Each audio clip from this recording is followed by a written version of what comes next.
Bueno, mis amados oyentes, la enseñanza del día de hoy es en sí una porción, parashá de la Torá y se llama terumá, ofrenda. Como bien sabemos, en la historia de Israel han existido tres santuarios que el Todopoderoso Creador transmitió a Moisés por medio de la instrucción que le fue dada en el monte Sinaí. Di a los hijos de Israel que tomen para mí ofrenda de todo varón que la diere de su voluntad, de corazón, tomaréis mi ofrenda. Esta fue la regla que nuestro Padre Eterno le delegó a Moisés aproximadamente 3445 años atrás. Como podemos ver en la imagen, este fue el primer santuario móvil, o más conocido en hebreo como Mishkan, que Moisés, Aarón y el pueblo de Israel decidieron construir una vez dada la instrucción del Todopoderoso. En este tabernáculo santuario terrenal se manifestó la presencia divina, una vez más que los israelitas salieron de Egipto, desde la esclavitud en su travesía por el desierto durante 40 años. Allí podemos ver la nube de gloria que los acompañó de día y de noche y las ofrendas que ellos llevaban como gratificación a nuestro Altísimo Padre por haberles liberado de la opresión del dominio del faraón. Bueno, para iniciar vemos como la palabra ofrenda latín es un ofrecimiento, acción de ofrecer, cuando se dirige a una causa noble, al eterno, a una divinidad, a un santo, etc. Se trata de un don dedicado a la divinidad o a la santidad para pedir algo que se anhela o para respetar lo fijado por un voto, cosa que se ofrece como muestra de reconocimiento y veneración. Comparándola con la teruma hebrea, sacrificio como tributo, elevar, mecer, obligar, ofrenda mecida, porción, presentar, presente, primicia, como ofrecido encima, estar elevado, elevarse o levantarse. Para el eterno Padre de todas las cosas, lo que es ofrecido en el altar es elevado como ofrenda para él. En Hechos de los Apóstoles capítulo 7 versículo 41 vemos cómo hicieron un becerro y ofrecieron sacrificios a él, a un ídolo. Y el Todopoderoso se apartó de ellos y les dijo, ¿acaso me ofrecisteis víctimas y sacrificios en el desierto por 40 años? Confirmándolo nuevamente lo expresa nuestro Mesías y Salvador cuando él mismo se ofreció a sí mismo una vez para siempre, para que conociéramos esta revelación y este secreto que te está transmitiendo hoy. Él mismo fue ofrecido una sola vez para llevar los pecados de muchos, y aparecerá por segunda vez en relación con el pecado, para salvar a los que le esperan. Estos son claros ejemplos a quien podemos ofrecer sacrificios y quien se ofreció a sí mismo en rescate por cada uno de nosotros. Ojo, sin anular los holocaustos antiguos. Bueno, continuamos en el libro de Deuteronomio capítulo 12, dice, y al lugar que Yahweh vuestro Elohim escogiere para poner en él su nombre, allí llevaréis todas las cosas que yo os mando, vuestros holocaustos, vuestros sacrificios, vuestros diezmos, las ofrendas elevadas de vuestras manos y todo lo escogido de los votos que hubieres prometido a Yahweh. Aquí vemos como para muchos la palabra del Antiguo Testamento o Antiguo Pacto fue abolida, y solo con el Nuevo Testamento podemos ser salvos por la sangre del Cordero nuestro Redentor, que nos dio gracia. Así pequemos cuantas veces sea necesario, sin tener un control, una norma. ¿Será esto verdad? En el libro primera de Juan capítulo 2 versículo 7 dice, Hermanos, no os escribo mandamiento nuevo, sino el mandamiento antiguo que habéis tenido desde el principio. Este mandamiento antiguo es la palabra que habéis oído desde el principio. Entonces los mandamientos antiguos de Moisés y la Torá, instrucción de vida, son abolidos o abrogados, según este texto bíblico, por el Mesías. Creo que dice totalmente lo contrario. También vemos como el eterno Creador pone un lugar especial y una tribu especial para que llevemos vuestros holocaustos y vuestras ofrendas, y todo lo recibido será una ofrenda elevada para él. Y os alegraréis delante de Yahweh vuestro Elohim, vosotros, vuestros hijos, vuestras hijas, vuestros siervos, vuestras siervas, y el levita que habita en vuestras poblaciones, por cuanto no tiene parte ni heredad con vosotros. Cuídate de no ofrecer tus holocaustos en cualquier lugar que vieres, sino que en el lugar que Yahweh escogiere en él una de tus tribus, allí ofrecerás tus holocaustos y allí harás todo lo que yo te mando. Otra pregunta es, pero ¿cuál es realmente esa tribu donde él mismo nos confiesa que debemos llevar todo lo recibido como una ofrenda elevada por habernos dado la bendición presente? Él colocará allí su nombre y allí debemos llevar todas las cosas que Él os manda, que os llevemos, como lo expresa el texto bíblico anterior, así que ya lo sabes, mi amado hermano, en tus manos está para que te regocijes con vuestros hijos, vuestras hijas, con vuestros siervos y vuestras siervas, por la bendición que nuestro Padre Celestial te da, y el lugar y la tribu que él escogió para poner allí su nombre, allí será tu bendición. Bueno, como vemos, la tribu de Leví también estará en este lugar que el Eterno ha preparado, como lo confirma Números 18:24, porque a los levitas he dado por heredad los diezmos de los hijos de Israel, que ofrecerán, valga la redundancia, a Yahuwah nuestro amado Padre en ofrenda, por lo cual les he dicho, entre los hijos de Israel no poseerán heredad. Nuevamente en Números capítulo 8, versículo 19, dice lo siguiente: y yo he dado en don los levitas a Aarón y a sus hijos de entre los hijos de Israel, para que ejerzan el ministerio de los hijos de Israel en el tabernáculo de reunión, y reconcilien a los hijos de Israel, para que no haya plaga en los hijos de Israel, al acercarse los hijos de Israel al santuario. Los levitas no poseerían tierra ni heredad, dado que su única heredad es la de encargarse de todo lo relacionado en el templo de Jerusalén: adoración, alabanza, sacrificios, ofrendas y otros servicios. También vemos en esta gráfica cómo Yahweh, nuestro altísimo creador, escogió esta tribu como sus siervos especiales. Aunque no poseían tierras, los levitas vivían de las ofrendas que el pueblo de Israel presentaban en el templo. Una parte de ellas era destinada a los levitas, quienes las tomaban para sus propias necesidades.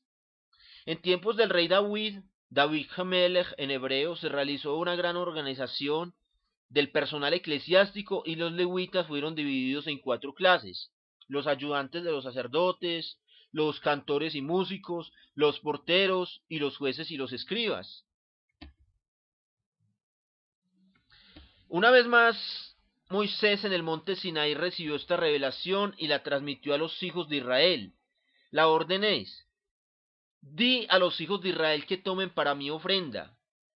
Vendrán todos los levitas a ministrar en el tabernáculo de reunión, serán purificados y los ofrecerás en ofrenda para mí.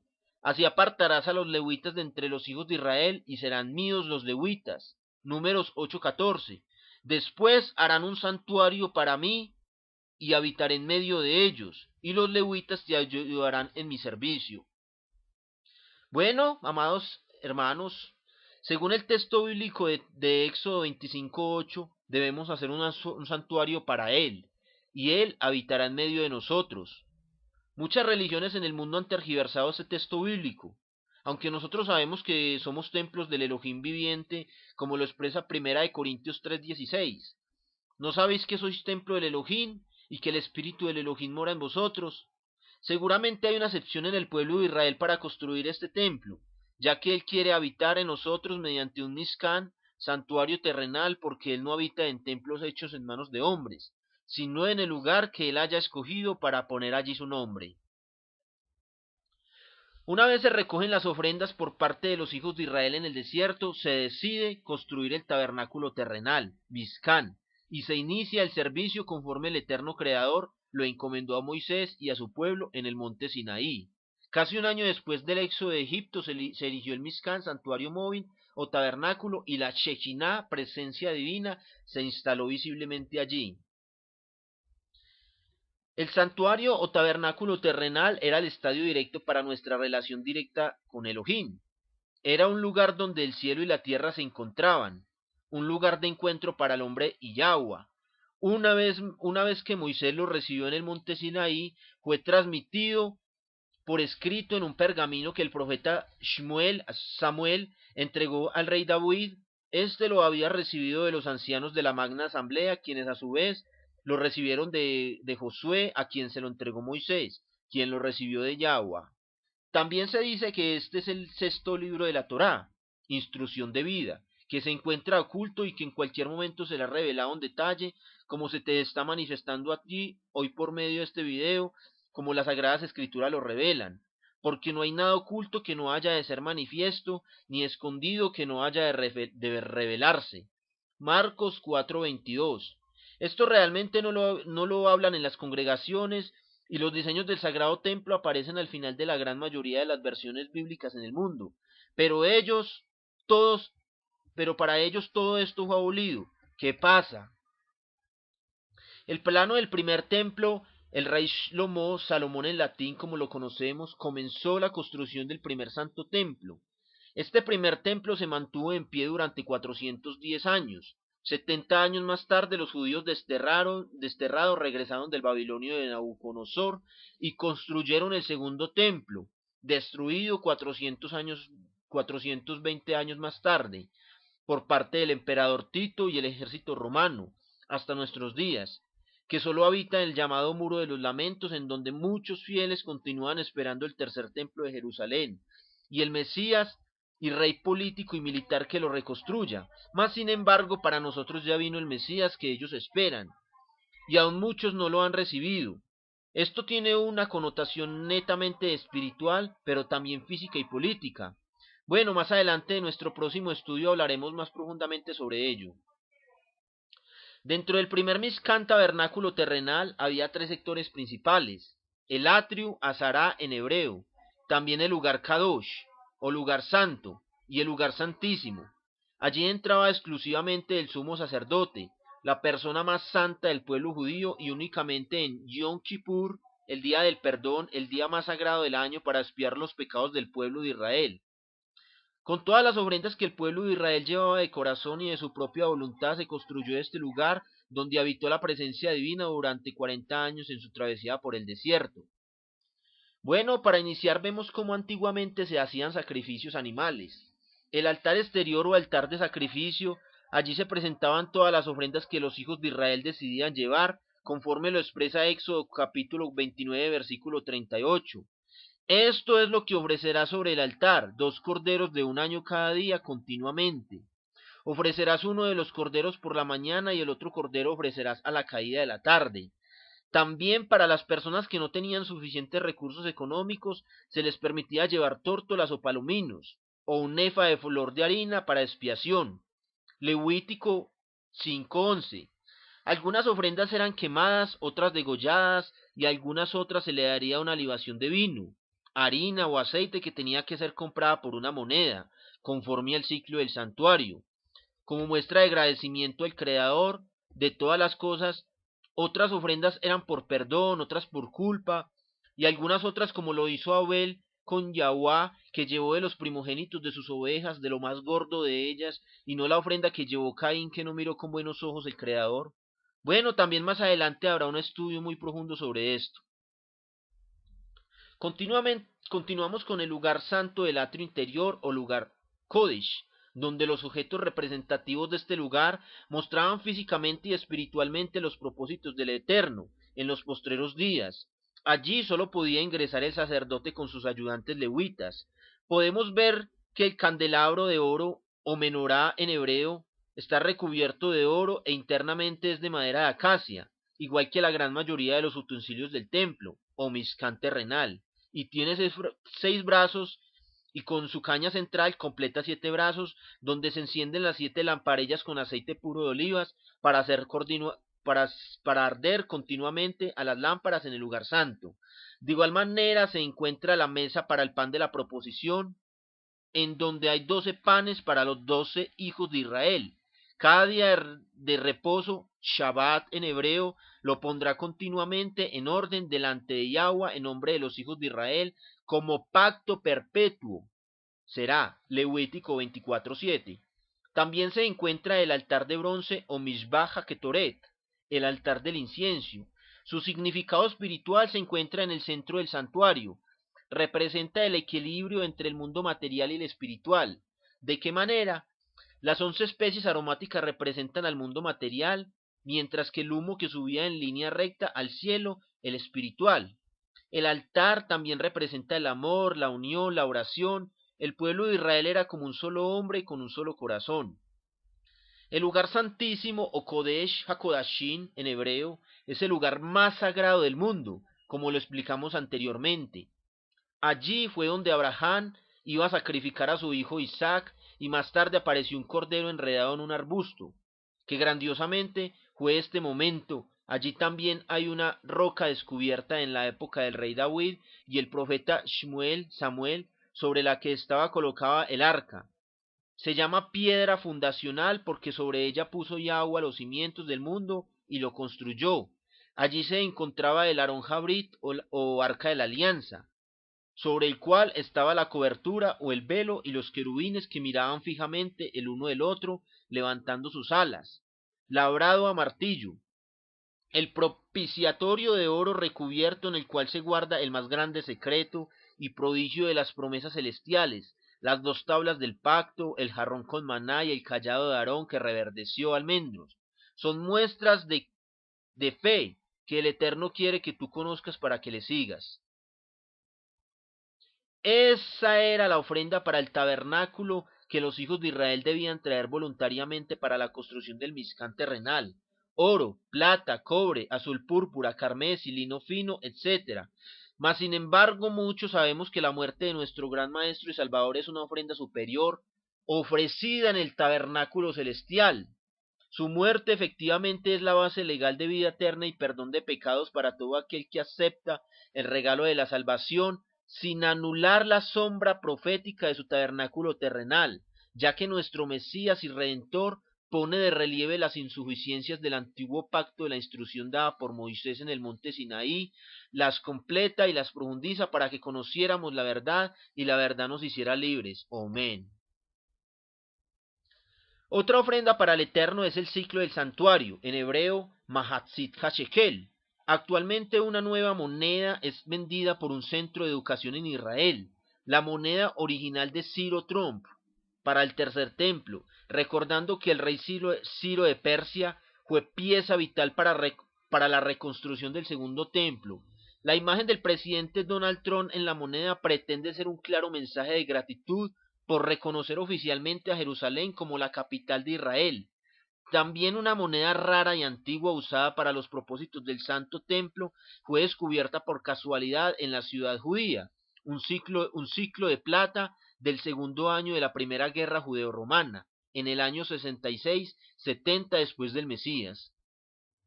Posteriormente, muchas investigaciones concluyeron que era una moneda del medio ciclo, Mahatzika Shekel, a tal tipo que cada varón de 20 años de edad estaba obligado a pagar en impuesto al templo sagrado de Jerusalén.